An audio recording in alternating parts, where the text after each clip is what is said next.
علامہ احسان الہی ظہیر، اللہ انہیں کروٹ کروٹ جنت نصیب فرمائے، کبھی یاد آ گئے۔ علامہ احسان الہی ظہیر سیالکوٹی رحمت اللہ علیہ، کیا للکار ہے، کیا للکار تھی، کیا شان تھی۔ اللہ انہیں شہادت کی موت عطا فرمائے۔ اللہ نے بم گرا پاکستان میں، اللہ نے اس محب رسول کو مدینۃ الرسول بلایا، ریاض بلایا، ملٹری ہاسپٹل میں۔ کل نہیں پرسوں عبد المالک مجاہد دارالسلام کے ریاض میں ہماری ملاقات تھی، وہاں بیٹھے تھے دعوت میں، علامہ صاحب کا ذکر چھڑ گیا دعوت میں، بڑے روئے سب، ماشاءاللہ تبارک اللہ، دعائیں دی سبوں نے۔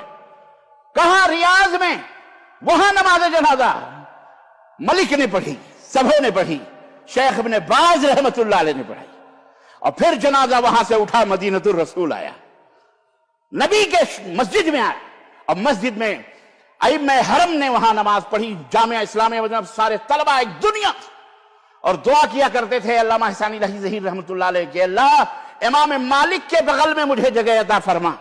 اللہ نے، کہتے ہیں کہ اس دن وہ قبر خالی تھی جو امام مالک کے بغل کی تھی، اور اس میں علامہ احسان الہی ظہیر رحمت اللہ علیہ کو دفن کیا گیا۔